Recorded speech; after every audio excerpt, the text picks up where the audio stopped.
Muy buenos días, tengan todos ustedes, autoridades universitarias que nos acompañan, señoras y señores. Antes de iniciar con esta cátedra latinoamericana Julio Cortázar y escuchar al doctor Frank y previamente la semblanza del doctor Andrade, les voy a pedir un minuto de silencio por el sensible fallecimiento del doctor Silvestre Frank, acaecido esta mañana, y por lo cual acompañamos sentidamente al doctor Frank en la pérdida de su señor padre, y les pido un minuto de silencio.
Muchas gracias.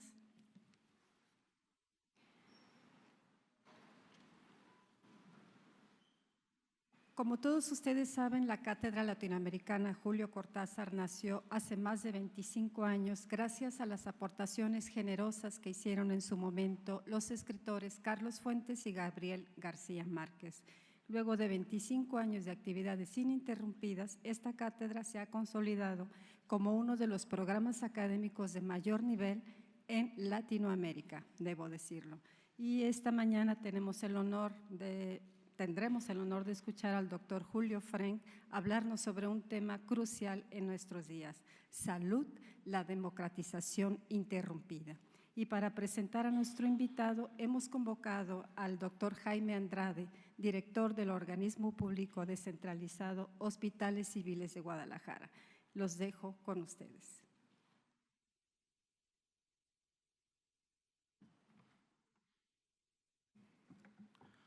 Muy buenos días. El día de hoy tengo el honor de dar la bienvenida a esta cátedra al doctor Julio Frank Mora, una de las voces más autorizadas a nivel mundial, tanto para hablar de salud pública como para hablar de los sistemas de salud, como de la educación superior, áreas del conocimiento a las que ha dedicado su exitosa vida profesional. El doctor Frank es actualmente el presidente de la Universidad de Miami y profesor de salud pública en la Escuela de Medicina de la misma universidad. Fue secretario de Salud del Gobierno de la República durante los años 2000 al 2006 y en tal calidad fue el artífice de una serie de reformas de gran calado en el Sistema Nacional de Salud. De una primera generación de reformas impulsadas por el doctor Gustavo Báez a principios de la década de 1940, nació el moderno Sistema Mexicano de Salud con la creación de la Secretaría de Salubridad y Asistencia, el Instituto Mexicano del Seguro Social y los primeros institutos de salud, el Hospital Infantil de México, el Instituto Nacional de Cardiología y el Instituto Nacional de la Nutrición. Una segunda gran generación de reformas en salud en México fue impulsada por el doctor Guillermo Soberón a principios de la década de los 80, que elevó a rango constitucional el derecho ciudadano a la protección de la salud y sentó las bases de la descentralización de los servicios de salud a todos los estados de la República, dejando en una renovada y vuelta a nombrar Secretaría de Salud la función total de la rectoría del sistema.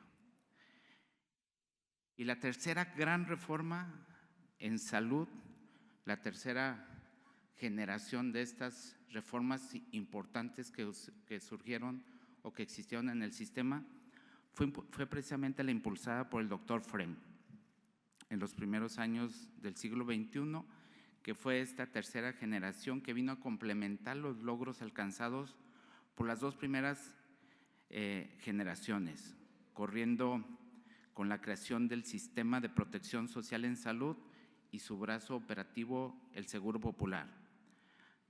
Además de haber conseguido proteger financieramente a más de 55 millones de mexicanos que antes tenían formas muy limitadas de protección de su salud, las reformas permitieron incrementar sustancialmente el nivel de recursos destinados al país en términos de salud. La salud pública moderna, donde la sociedad completa se vuelve tu paciente, como gusta ilustrar el doctor Fren, está cimentada en la evidencia científica. En ese sentido, la carrera del doctor Fren ha sido ejemplar tanto en el ámbito académico como en el ámbito del sector público. En 1987 fue el director fundador del Instituto Nacional de Salud Pública, concebido como la entidad que habría de generar, como lo ha hecho a lo largo de los años, el conocimiento necesario para informar de las políticas públicas en materia de salud, particularmente lo que tiene que ver con la prevención de las enfermedades.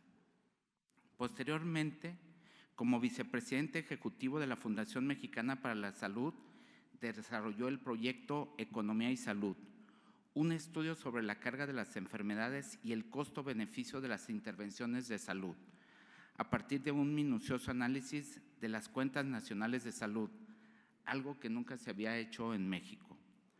Posteriormente, como director ejecutivo de Pruebas Científicas e Información para las Políticas de la Organización Mundial de la Salud, echó a andar un nuevo programa global para construir una base de conocimientos que permitiera orientar las políticas públicas, llevándolas a una escala mundial, lo que no se había realizado previamente en nuestro país.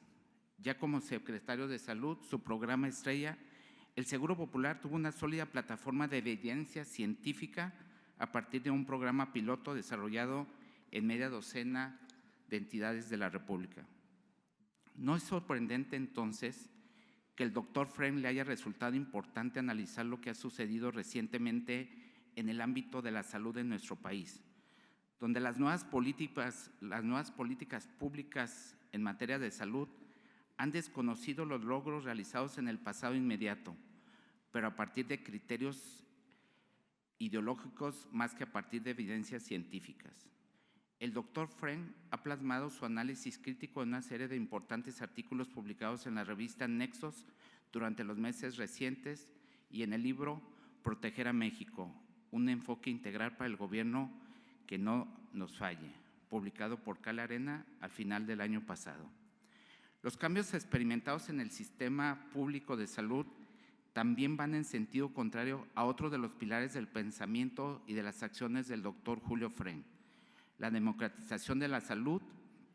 Mucho se celebró lo que dijo cuando el presidente presentó a su gabinete, el presidente Fox, y dijo: si los mexicanos ya podemos elegir a nuestro presidente, ¿por qué no vamos a poder elegir a nuestro médico?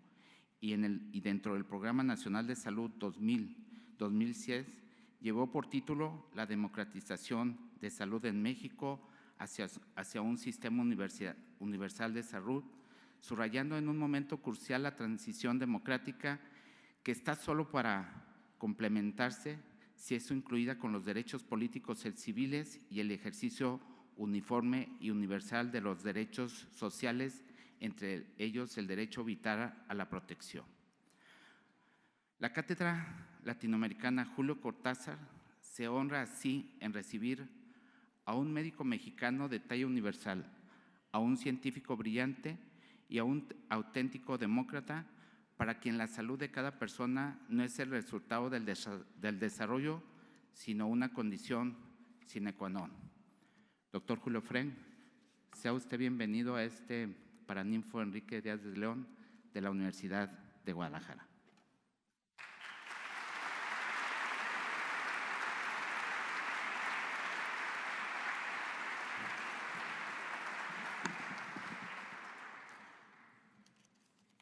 Muy buenos días a todas y a todos. Cuando hoy a las 4 de la mañana recibí la llamada de mi hermana, médica también, dándome la noticia del fallecimiento de nuestro padre, reflexioné sobre lo que debía yo de hacer, cancelar mi presencia aquí o mantener el compromiso que había adquirido. Y lo que hice fue preguntarme qué me hubiera dicho mi papá. Y no tuve ninguna duda que mi padre me hubiera dicho, tienes que estar presente allí. Gracias.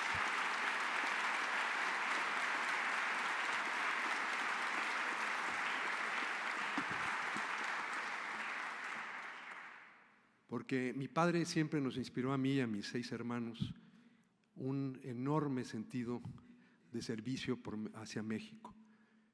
México le salvó la vida a mi papá, cuando a los 6 años, junto con sus padres y su hermana, tuvieron que huir de los horrores del nacionalsocialismo en Alemania, en los años 30, y un país de mucho menos riqueza material, pero muchísimo mayor riqueza espiritual, les abrió las puertas, les abrió los brazos, les brindó la oportunidad de desarrollar una vida plena. Mi padre, al fallecer esta mañana, tenía 96 años de edad y creó una familia muy, muy bonita con mis hermanos, con sus nietos y bisnietos. Pudo desarrollarse como una de las grandes figuras de la pediatría mexicana del siglo XX, el único mexicano que ha ocupado o que ha laborado en los 3 principales hospitales de alta especialidad pediátrica de la Ciudad de México, el Hospital Infantil de México, el Hospital de Pediatría del Centro Médico Nacional, que lleva el nombre de mi padre, y el Instituto Nacional de Pediatría. De estos 2 últimos fue director. Además de ser un hombre de una cultura extraordinaria, siempre nos inculcó a nosotros, a todos nosotros, esta idea de la gratitud por la generosidad que exhiben los extraños. Es fácil ser generoso con la familia, es fácil ser generoso con los parientes, con la familia o con los amigos. Lo que es muy difícil es ser generoso con los extraños. Y cuando mis abuelos llegaron aquí con un niño de 6 años, que era mi padre, se encontraron con gente que los recibieron a pesar de que se veían muy diferentes, de que no hablaban el idioma, de que venían huyendo de una realidad completamente diferente.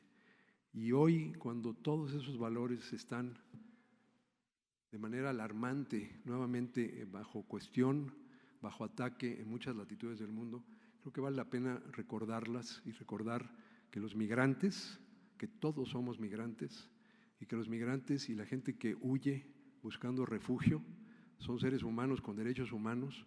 Y yo les puedo decir que yo no estaría hoy aquí si México no hubiera tenido la generosidad que exhibió hacia mis abuelos, hacia mi padre y hacia mi tía. Además, estoy seguro que si le hubiera podido preguntar a mi papá esa pregunta, me hubiera dicho, tienes que estar ahí, y además tienes que estar ahí porque esto está ocurriendo en Guadalajara. Mi padre tenía un enorme amor por esta ciudad, dado que mi mamá tuvo aquí a una de sus hermanas y aquí están varias de mis primas hermanas. Tenemos una familia extendida muy, muy querida, y sus cónyuges, y él siempre tuvo un enorme cariño por esta ciudad donde pasamos enormes temporadas durante toda nuestra infancia y juventud, siempre con mis padres. Finalmente me hubiera dicho, tienes que estar ahí porque tú le debes mucho a la Universidad de Guadalajara. Hace solo 2 años estuve en este mismo espléndido recinto recibiendo una de las mayores distinciones de mi vida, que fue el haber recibido el doctorado honoris causa de esta gran casa de estudios. Así pues, quiero dedicar esta conferencia a la memoria de mi padre. Espero que sea el primer homenaje a su gran legado. Para mí realmente es un honor enorme dictar esta conferencia magistral en el marco de la Cátedra Latinoamericana Julio Cortázar, un original espacio de homenaje permanente a este extraordinario escritor argentino. Y cuando veo la lista de aquellos que han dictado esta cátedra en el pasado, no puedo más que sentirme enormemente bendecido de esta distinción, Es una compañía que mucho me honra. Y por eso agradezco la invitación que me hizo a nombre de la Universidad de Guadalajara, su rector, el doctor Ricardo Villanueva Lomelí, a quien le agradezco su presencia. Le agradezco a la doctora Dulce María Zúñiga, que ha dado puntual seguimiento. Desde luego al doctor Jaime Andrade por su generosa semblanza. Y mi agradecimiento muy especial al licenciado Raúl Padilla López, gran creador de las instituciones culturales más importantes de nuestro país. Muchas gracias por esta distinción. Para empezar, quisiera explicar que elegí el tema de esta conferencia, Salud, la democratización interrumpida, atendiendo al propósito central de esta cátedra, a saber, y aquí cito, ser un sitio para el diálogo y la reflexión sobre la sociedad y la cultura latinoamericanas con el fin de contribuir a la mejor comprensión de nuestro pasado común y de nuestro presente. Y eso es lo que voy a intentar hacer, tratar de contribuir a la mejor comprensión de nuestro pasado común y de nuestro presente, porque solo así podemos forjar un futuro. Y me da muchísimo gusto ver aquí en este recinto, además de las autoridades universitarias y muchos y muy queridos amigos, a la cara del futuro que son nuestros estudiantes. En los años 80 del siglo XX dio inicio en el campo de la salud en México un proceso de extensión de los derechos sociales que maduró a lo largo de 3 décadas y que se ha visto interrumpido recientemente. En 1983, con la incorporación del derecho a la protección de la salud al artículo 4 constitucional, arrancó en nuestro país un proceso que yo he llamado de democratización de la atención a la salud.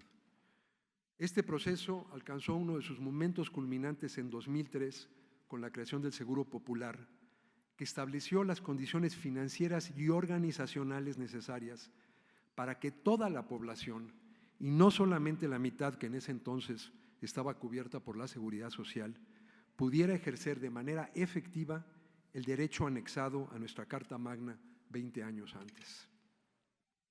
La administración del presidente López Obrador tuvo en sus manos la posibilidad de consumar ese proceso, creando un sistema de salud que garantizara el derecho universal e igualitario, el ejercicio universal e igualitario del derecho a la protección de la salud, ofreciendo el mismo paquete de servicios integrales de salud de alta calidad con protección financiera a toda la población mexicana. Sin embargo, con la creación del Instituto de Salud para el Bienestar, el INSABI, se optó por regresar a la situación asistencial que prevalecía en los años 70 del siglo pasado, reduciendo con ello los derechos de los mexicanos. Mi conferencia estará dividida en 3 partes. En la primera parte discutiré muy brevemente el término democratización y su aplicación al campo de la atención a la salud. Enseguida describiré el curso que siguió la democratización de la salud en México, desde la incorporación del derecho a la protección de la salud a la Constitución hasta la implantación del sistema de protección social en salud y su brazo operativo, el Seguro Popular, en 2004. En la tercera parte explicaré la forma en que la actual administración está limitando el derecho a la protección de la salud y con ello interrumpiendo el proceso democratizador iniciado en los años 80 del siglo pasado. Concluiré esta conferencia con una breve reflexión sobre el enorme reto que ha representado garantizar en México el ejercicio universal e igualitario del derecho a la protección de la salud. Ciudadanía y derechos. Según el destacado politólogo Guillermo O'Donnell, la democratización puede definirse, y aquí cito, como la aplicación de las normas y los procedimientos de la ciudadanía a instituciones que estaban regidas por otros principios, como el control coactivo, la tradición social, el juicio de los especialistas o las prácticas administrativas. Hasta aquí la cita. La democratización también supone aplicar estas normas y procedimientos a grupos como las mujeres, los jóvenes, las minorías étnicas o los no salariados, que no gozaban de tales derechos y obligaciones. ¿Cuáles son esas normas y procedimientos de la ciudadanía? ¿Cuáles los derechos y obligaciones ciudadanos? La Real Academia Española define al ciudadano como aquel, y aquí también cito, habitante de las ciudades antiguas o estados modernos, sujeto de derechos políticos y que interviene ejercitándolos en el gobierno del país. Hasta aquí la cita. En otras fuentes, el término ciudadano se asocia al ejercicio de ciertos derechos y obligaciones que se definen en el marco de una Constitución, pero estos derechos y obligaciones no son exclusivamente políticos. En su obra seminal titulada Clase, Ciudadanía y Desarrollo, Thomas Marshall reconoce tres tipos de derechos constitutivos de la ciudadanía: los derechos civiles, los derechos políticos y los derechos sociales, que en la sociedad inglesa se consolidaron durante los siglos XVIII, XIX y XX respectivamente. Los derechos civiles son aquellos que definen las libertades individuales de las personas: la libertad de expresión, pensamiento y culto, el derecho a la propiedad, el derecho a establecer contratos válidos y el derecho a la justicia. Las instituciones más directamente ligadas a los derechos civiles son los tribunales de justicia. Los derechos políticos, por su parte, incluyen la participación en el ejercicio del poder, ya sea como miembro de un cuerpo investido de autoridad política o como miembro de un cuerpo de electores. Las instituciones más involucradas con este conjunto de derechos son las legislaturas y las entidades encargadas del gobierno en los ámbitos nacional y local. Finalmente, los derechos sociales incluyen aquellos que proporcionan un mínimo de bienestar y seguridad y que garantizan la participación en la herencia social. Las definiciones modernas de ciudadanía parten del supuesto de que la libertad, la igualdad ante la ley y el ejercicio de los derechos políticos son nociones vacías a menos de que todos los habitantes de un país hayan alcanzado un nivel decoroso de vida. Marshall incluso afirma que el desarrollo de la ciudadanía culmina con la implantación de los derechos sociales, los cuales se hacen realidad a través de instituciones tales como el sistema educativo y el sistema de salud. Para concluir esta primera sección de la conferencia, quisiera señalar que en muchos países la implantación de los derechos sociales fue precedida del ejercicio de los derechos civiles y políticos. Así sucedió, por ejemplo, en la mayor parte de los países de Europa Occidental. La transición democrática en México también comenzó con la protección de los derechos civiles, de manera crucial mediante el establecimiento de la Comisión Nacional de los Derechos Humanos en 1990, y continuó con la consolidación de los derechos políticos, que tuvo un punto culminante en las elecciones del año 2000, cuando se dio la alternancia en el Poder Ejecutivo Federal. Aunque todavía hay mucho que avanzar en estos dos ámbitos, es claro que la gran frontera de la democratización en México se centra en el ejercicio de los derechos sociales, dentro de los que destaca la protección de la salud.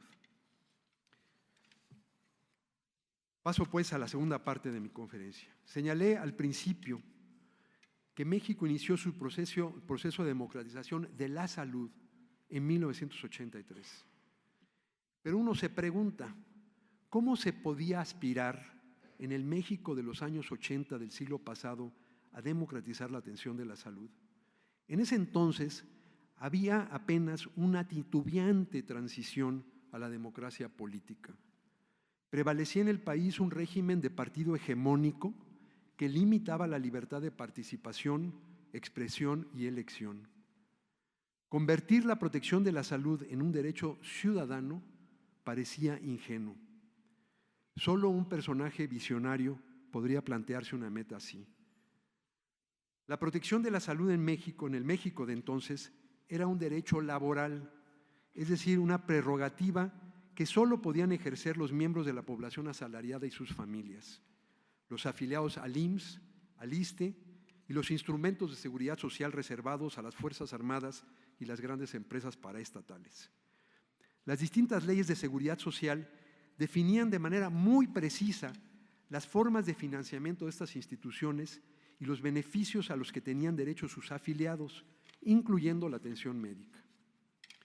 En contraste, la población no asalariada poco más del 50% de la población total, recibía atención sobre una base asistencial o de caridad pública. Esto significa, entre otras cosas, que la forma de financiamiento de las instituciones que le prestaban servicios a esta población no estaba definida y los muy limitados beneficios que podía llegar a recibir, en su mayoría servicios preventivos, no podían considerarse derechos en el sentido legal de la palabra. A la población con seguridad social se le llamaba en aquellos tiempos población derechohabiente, y a la población que se atendía en las clínicas y hospitales de la Secretaría de Salubridad y Asistencia, como se llamaba entonces, se le denominaba población abierta. Hay que sentarse a reflexionar el peso de esas palabras. Derechohabientes, abiertos.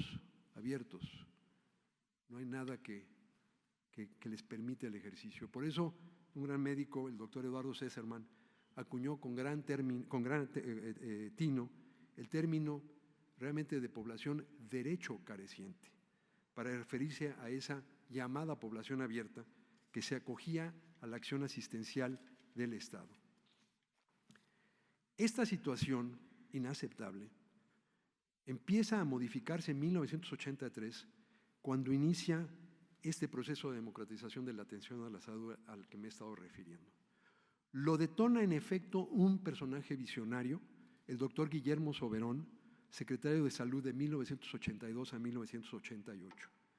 Como parte de un amplio proceso de cambio estructural del sistema de salud, el doctor Soberón promovió el reconocimiento del derecho a la protección de la salud en el artículo 4 constitucional y la subsecuente promulgación de la Ley General de Salud, que sustituyó a un código sanitario decimonónico. Se empiezan a aplicar así en México, siguiendo la definición de O'Donnell, las normas de la ciudadanía a toda la población del país. La mayoría de los críticos de la época exaltaron la adición al artículo 4 constitucional, pero hubo quien, no sin razón, alertó a la opinión pública sobre su impacto inmediato. Los textos de derecho explican muy claramente que las constituciones, como la de México, contienen tres tipos de provisiones o disposiciones. Las provisiones positivas, que son las que generan derechos y obligaciones; las provisiones organizacionales, que definen los arreglos de las instituciones constitucionales; y las provisiones programáticas, que establecen recomendaciones de acción para los poderes constituidos.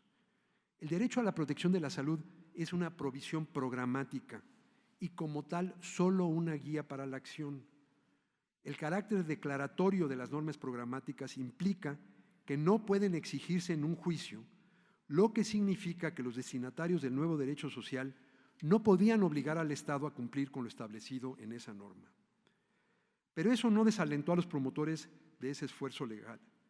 José Francisco Ruiz Massieu, destacado jurista y alto funcionario de la Secretaría de Salud bajo la administración del doctor Soberón, citando a Bourdon, señaló lo siguiente en un artículo publicado en la revista Salud Pública de México en 1983, unos meses después de aprobada la adición al artículo 4 constitucional.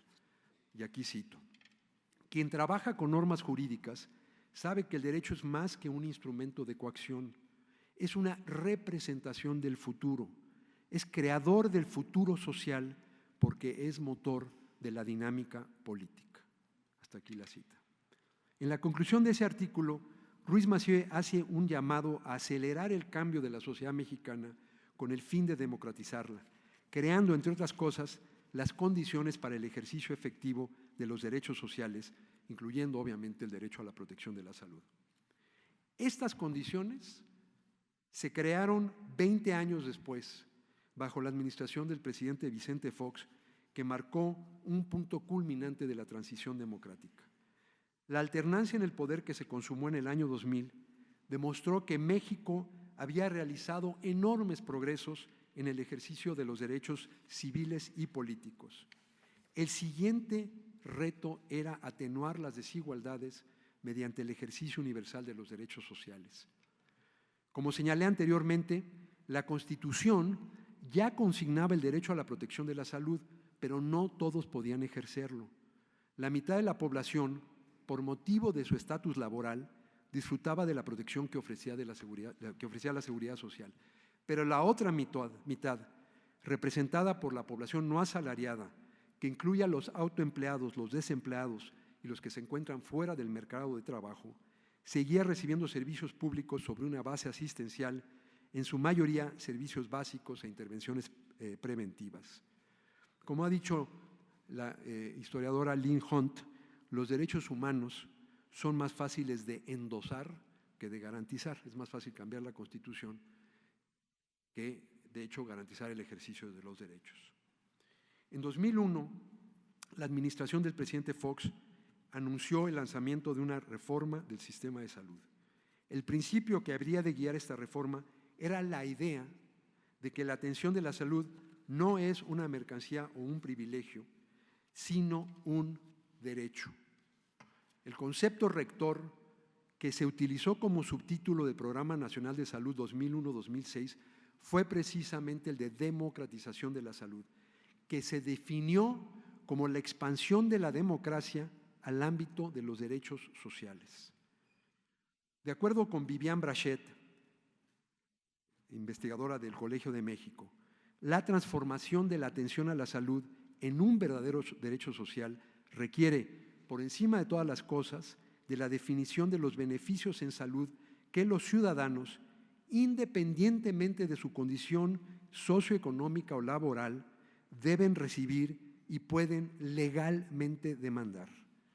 También implica la definición de los mecanismos a través de los cuales los costos de estos beneficios se habrán de distribuir entre la población para garantizar su viabilidad financiera.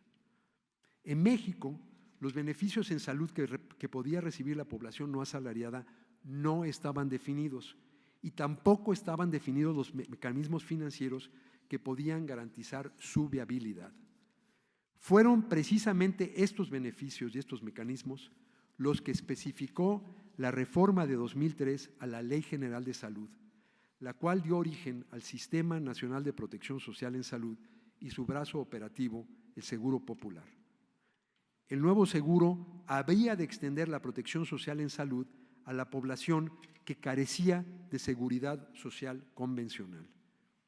El nuevo esquema se financió predominantemente con recursos federales, a los que se sumaron una aportación estatal y una pequeña contribución familiar que dependía del nivel económico y que era de cero en el caso de las personas pertenecientes a los deciles de menores ingresos, quienes representaban la inmensa mayoría de los beneficiarios.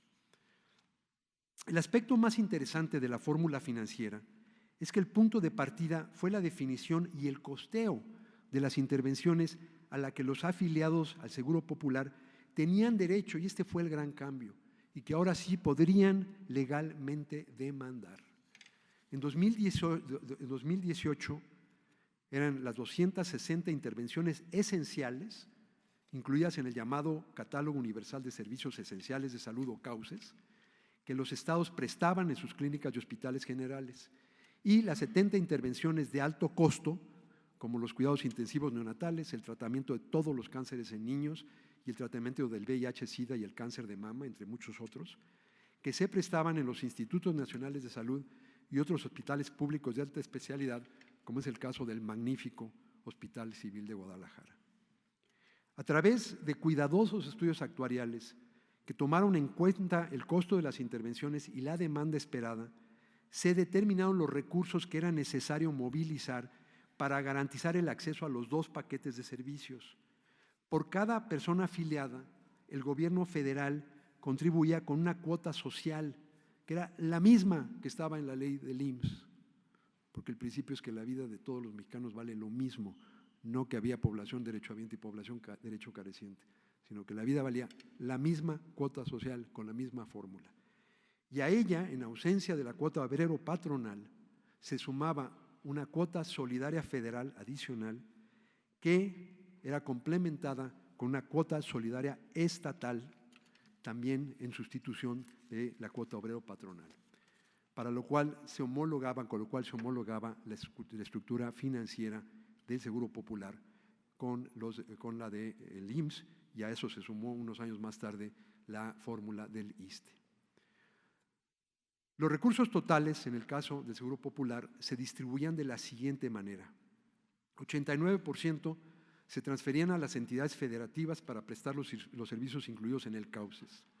8% se transferían a un fondo especial con el que se financiaban las intervenciones de alto costo, el Fondo de Protección contra Gastos Catastróficos. Finalmente, el 3% restante se utilizaba para financiar las variaciones en la demanda de servicios y los nuevos requerimientos de infraestructura. En 2018, el Seguro Popular contaba con 53 millones de afiliados, 97% de los cuales pertenecían a los 3 deciles de menores ingresos, o sea, el 30% más pobre de los mexicanos. Esto significa que el Seguro Popular, contra lo que se ha dicho de manera infundada, sí era popular. De hecho, diversos investigadores han demostrado que Progresa, Oportunidades, Prospera y el Seguro Popular son los 2 programas sociales más progresivos que se han implantado en México en los últimos 40 años. Progresivos en el sentido de redistribuir recursos de la gente con más recursos a los de menores recursos. Además, estos 2 programas, desechados ambos por la actual administración, fueron sujetos de rigurosas evaluaciones externas que demostraron su contribución a la salud, la nutrición y el bienestar de la población más pobre de México. El Seguro Popular permitió ampliar considerablemente los recursos públicos para la salud y así extender la cobertura de atención a un número sin precedente de personas. Entre 2000 y 2015, el presupuesto de la Secretaría de Salud se incrementó casi 4 veces, se multiplicó 4 veces en términos reales, es decir, descontando la inflación, 4 veces, al pasar de 39,422 millones de pesos constantes a casi 154,000 millones de pesos también constantes, de 39 a 154,000 millones de pesos. La ampliación de la cobertura de protección social en salud que produjo el Seguro Popular se asoció a efectos positivos muy importantes, tanto en las condiciones de salud de la población mexicana como en sus niveles de protección financiera. Para mencionar solamente un ejemplo entre muchos, pero que resulta particularmente dramático, se ha calculado que el Seguro Popular evitó 81,000 muertes en menores de 1 año entre 2008 y 2017, es decir, alrededor de 8,500 muertes por año, menores de 1 año. No es común que un programa enfocado en ampliar el acceso y la protección financiera tenga un impacto directo sobre la mortalidad infantil, como quedó demostrado por un estudio riguroso del cual tomo estos datos, publicado en la literatura con revisión de pares. El Seguro Popular también redujo a la mitad el número de hogares que experimentan gastos catastróficos y empobrecedores por motivos de salud, los cuales pasaron de 1.3 millones de hogares en el año 2000 a 683,000 en 2014. Estos últimos datos demuestran de manera contundente que, contra lo que también dicen las autoridades de la actual administración, el Seguro Popular sí era en efecto un seguro, porque ese es uno de los propósitos de un seguro, es evitar los gastos catastróficos. Estos logros permitieron vislumbrar un horizonte cercano.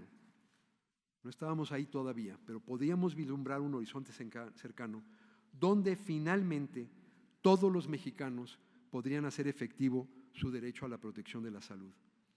Las cifras de diversas encuestas, de hecho, indicaban que la población con un seguro público de salud había pasado de 40 millones en el año 2000 a 98 millones en 2015.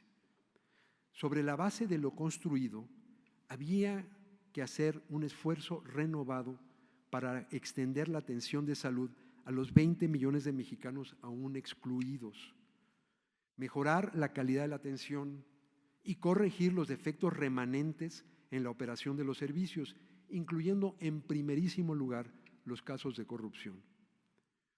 Había que hacer todo eso, pero la cobertura universal de salud realmente parecía estar al alcance de nuestras manos. Lamentablemente, el gobierno que asumió el poder en diciembre de 2018 desechó esta oportunidad histórica al decidir, sobre la base de prejuicios ideológicos, desmantelar el Seguro Popular y sustituirlo con el Instituto de Salud para el Bienestar o INSABI. Se interrumpió así el proceso de democratización de la atención a la salud que arrancó en 1983. A finales del año pasado, el Congreso aprobó una serie de reformas a la Ley General de Salud que buscan transferir la responsabilidad de prestar servicios de salud para la población no asalariada, transferir esa responsabilidad de los servicios estatales de salud al INSABI. Como discutiré en esta última parte de mi conferencia, la creación de este instituto representa un verdadero retroceso democrático porque reduce los derechos de la población sin seguridad social y está creando las condiciones para una privatización de facto de la atención a la salud que expone sobre todo a las familias más pobres al riesgo de incurrir en gastos catastróficos y empobrecedores, perdiendo el avance logrado en los últimos 16 años. La nueva Ley General de Salud limita la responsabilidad, está en la ley, limita la responsabilidad del INSABI a cubrir, y quiero citar la ley, lo dice muy explícitamente, la responsabilidad es cubrir los servicios de consulta externa en el primer nivel de atención, así como de consulta externa y hospitalización para las especialidades básicas de medicina interna, cirugía general, ginecobstetricia, pediatría y geriatría en el segundo nivel de atención. Fin de la cita. Con este texto se rehúye el compromiso de garantizar el acceso a servicios de alta especialidad en el tercer nivel de atención, reduciendo los derechos legislados de la población sin seguridad social, que bajo el Seguro Popular sí incluían el tratamiento de numerosas intervenciones de alta especialidad financiadas con los recursos del Fondo de Protección contra Gastos Catastróficos, como expliqué antes. En pocas palabras, miles de niños que requieren de cuidados intensivos neonatales y miles de mujeres que sufren de cáncer de mama, entre muchos otros casos, no tendrán acceso al tratamiento que requieren a menos que sus familias paguen de su bolsillo o se acojan a la acción asistencialista y quizás clientelar del gobierno. Estas familias volverán a enfrentar, como era común antes del Seguro Popular, la terrible disyuntiva de arruinarse económicamente con tal de atender la salud de sus seres queridos. Los más pobres serán los más afectados. Esta limitación de los derechos sociales se verá agravada por la pobreza del diseño financiero del nuevo instituto. Los cambios a la Ley General de Salud señalan que el gobierno federal destinará recursos para el INSABI que no deberán ser inferiores a los recursos del ejercicio fiscal inmediato anterior, incrementado por inflación. Esta fórmula muy simple contrasta con la fórmula del Seguro Popular que, como ya señalé, permitió generar recursos muy por encima de la inflación. La ley también señala vagamente que dichos recursos se distribuirán sobre la base de la cobertura de atención y las necesidades de salud de la población y que se complementarán con aportaciones estatales, cuya magnitud de las aportaciones estatales no se define. El ambiguo texto legislado el año pasado indica que el presupuesto del INSABI se determinará en lo fundamental sobre una base histórica inercial y echando mano de las mercuriales negociaciones políticas que tantas inequidades habían generado antes del Seguro Popular. Nuevamente ello contrasta con el cuidadoso esquema financiero del Seguro Popular que hizo explícitas las obligaciones fiscales tanto del gobierno federal como de los estados para generar certidumbre y equidad. Es decir, dijo que las mismas reglas que estaban en la ley del IMSS y en la ley del ISSSTE había que tenerlas en la ley de salud. Se quitaron esas reglas y se dejan ahora a estas negociaciones políticas. La baja calidad técnica de la propuesta del INSABI puede constituir un verdadero suicidio presupuestal para la Secretaría de Salud. Igualmente preocupante es el hecho de que la ley no precisa los criterios que se utilizarán para definir las necesidades y así las intervenciones cubiertas. En vez del riguroso proceso seguido en el Seguro Popular para definir de manera explícita y transparente las prioridades de atención, regresaremos al uso de mecanismos burocráticos de racionamiento como las listas de espera, eufemísticamente llamadas diferimientos, el maltrato a los pacientes que los induce a buscar atención en el sector privado y la escasez de medicamentos y otros insumos, de la cual ya hemos tenido una dolorosa muestra en fechas recientes. Otro grave problema del INSABI es que su propuesta de creación no cuenta con ninguna proyección de costos. Esta es una variable clave, ya que las autoridades afirman que este instituto eventualmente otorgará los mismos servicios que hoy ofrecen las instituciones de seguridad social, en particular el IMSS. Sin embargo, de acuerdo con un análisis realizado recientemente en la Fundación Mexicana para la Salud, la oferta de un paquete de servicios de salud como el del IMSS a los 71.6 millones de personas sin seguridad social requeriría de la totalidad de los recursos que se asignaban al Seguro Popular, más o menos 80,000 millones de pesos, más 346,000 millones de pesos adicionales que representan 1.5% del PIB. ¿De dónde saldrán estos recursos? Los esfuerzos de la actual administración en materia presupuestal están muy lejos de estas cifras. Durante la campaña electoral y el periodo de transición, el hoy presidente López Obrador prometió aumentar el gasto público en salud en 1 punto porcentual del PIB, que representa un monto muy significativo dado el tamaño de la economía mexicana. Interesantemente, este fue precisamente el incremento que se logró gracias al esquema financiero del Seguro Popular. Sin embargo, en el presupuesto 2019, los recursos destinados a la Secretaría de Salud ascendieron a solo 120,000 millones de pesos constantes, una disminución de 1.6% en términos reales respecto a la cifra de 2018. Esta caída se sumó a los recortes que se dieron durante la segunda mitad del sexenio pasado, acumulándose así 4 años continuos de descenso que redujeron en más de una quinta parte el presupuesto de dicha secretaría.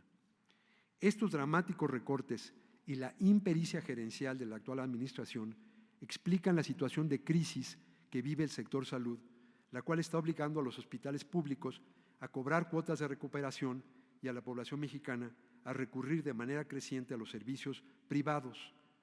Una triste ironía para un gobierno que dice oponerse a las políticas públicas que él mismo califica de neoliberales. El presupuesto 2020 de la Secretaría de Salud tampoco augura nada bueno. Asciende a 121,000 millones de pesos. Esto representa un incremento de apenas 0.5% respecto al presupuesto del año anterior.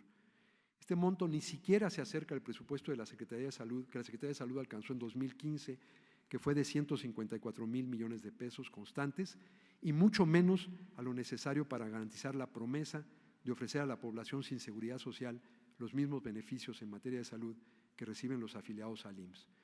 Aún con los 40,000 millones de pesos adicionales que ha prometido el presidente para la Secretaría de Salud en 2020, los montos movilizados para financiar el paquete de servicios del INSABI se quedarán cortos en más de 175,000 millones de pesos.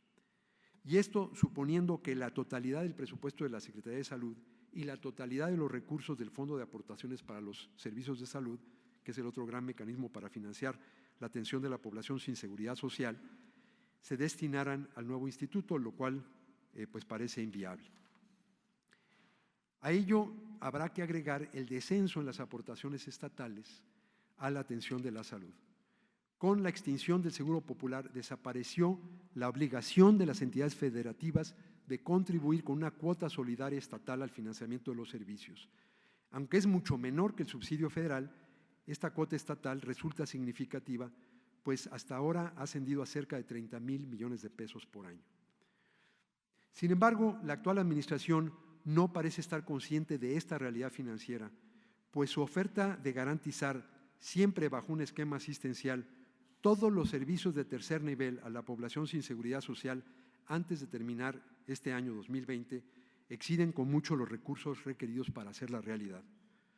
Por el contrario, lo que hemos atestiguado hasta ahora es un retroceso en las políticas públicas, un continuo deterioro en el desempeño de las instituciones y un aumento de la irritación social ante estas fallas. Si las prioridades reales se reflejan en las asignaciones presupuestales más que en las declaraciones retóricas, debemos concluir que la actual administración no le está concediendo gran importancia a la salud. Esta situación de escasez e incertidumbre presupuestal y descontento social explica la vacilación de muchos estados de adherirse al INSABI. De manera que estamos ante esta situación muy delicada.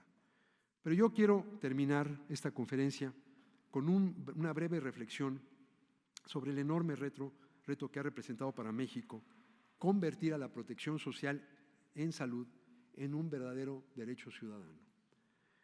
La atención a la salud fue hasta principios del siglo XX un objeto de caridad que estuvo primero en manos de instituciones religiosas y después de la beneficencia pública. Con la Constitución del 17 se convirtió en un derecho ocupacional que solo podía ejercerse en casos vinculados al ámbito del trabajo. En el artículo 123 se estableció que los patrones estaban obligados a instaurar medidas para garantizar la seguridad e higiene en los sitios de trabajo y pagar por la atención a la salud en caso de accidentes laborales y enfermedades ocupacionales. Con la creación del IMSS en 1943 y del ISSSTE en 1960, la atención a la salud se convirtió ahora en un derecho ya no solo ocupacional, sino laboral. Ya no se limitaba a la atención de accidentes o enfermedades ocupacionales, sino que incluía el acceso a servicios integrales de salud. Sin embargo, este derecho solo podían ejercerlo los miembros de la población asalariada y sus familias.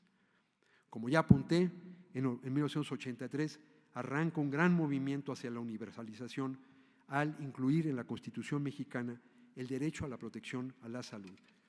Se incorporó como una provisión programática, es decir, como una guía de acción, pero esta medida proporcionó a los tomadores de decisiones una sólida plataforma a fin de perseguir el objetivo de la universalización una vez que se crearan las condiciones políticas y financieras para hacerla realidad. Esto último sucedió a principios del siglo XXI, con el establecimiento del sistema de protección social en salud, que justamente generó las condiciones para garantizar el ejercicio efectivo y universal del derecho a la protección de la salud.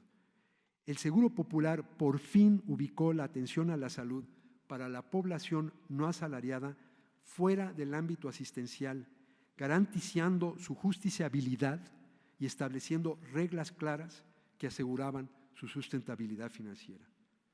Este esfuerzo de varias generaciones de trabajadores de la salud se interrumpió en 2020 con la puesta en marcha del INSABI, que constituye una regresión democrática y un salto al México de los años 70 del siglo pasado.